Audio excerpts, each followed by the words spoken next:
Hoje a gente vai mergulhar na história de um dos pensadores mais complexos, digamos assim, da história, Voltaire. Um cara que pregava tolerância, mas, ao mesmo tempo, sabia ser bem cruel com quem discordava dele. Uma figura cheia de paradoxos. Imagina só, você escreve um poema, uma sátira, sabe? Dando aquela alfinetada nos poderosos. E a sua única recompensa por isso? Uma cela fria numa prisão. E não para por aí não. Piora. Imagina que por causa de uma briga boba, um aristocrata manda os capangas dele te darem uma surra em plena luz do dia. E o sistema, em vez de te proteger, te prende de novo. Parece receita para uma vida arruinada, né? Mas, e se essa mesma pessoa, apesar de tudo isso, se tornasse uma das mentes que literalmente mudaram o pensamento do mundo ocidental? Pois é, esse cara era François-Marie Arouet, mas o mundo inteiro conhece pelo apelido que ele adotou, Voltaire. Um filósofo que não teve medo de peitar reis, a igreja, a censura, todo mundo. Bom, para a gente entender essa figura tão complexa, vamos voltar um pouquinho no tempo. Vamos começar pelas primeiras tretas dele lá na juventude, quando ele era um rebelde que foi parar na famosa prisão da Bastilha. E olha só, aqui a gente já dá de cara com a grande contradição do Voltaire. De um lado, ele era um baita defensor da tolerância. Mas do outro, nossa, ele podia ser absolutamente implacável, até feroz, com os rivais. É uma dualidade que, vamos combinar, é fascinante.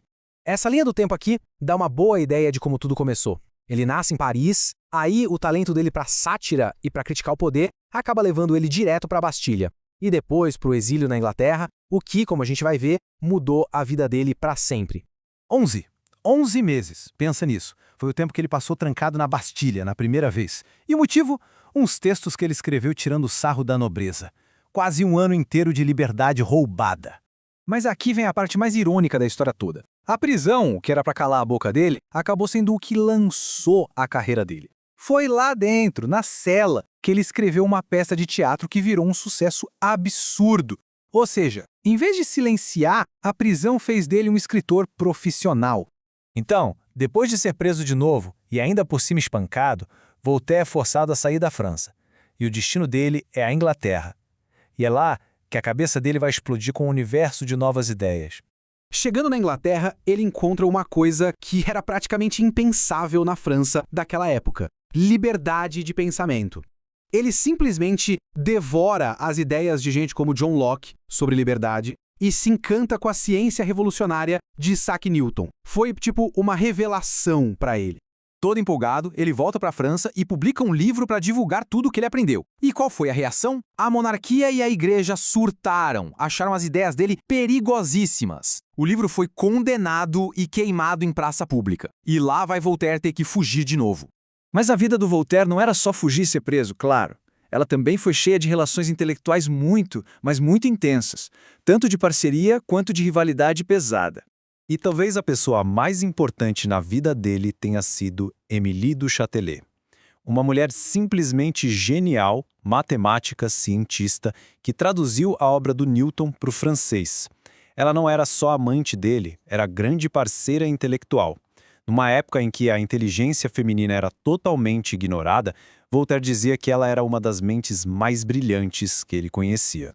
Mas, como eu disse, nem tudo era parceria. O grande rival intelectual de Voltaire foi outro gigante do pensamento, Jean-Jacques Rousseau. Os dois eram como água e óleo. Enquanto Voltaire defendia a razão, o progresso, Rousseau achava que a civilização corrompia todo mundo. Eram visões de mundo que não poderiam ser mais opostas.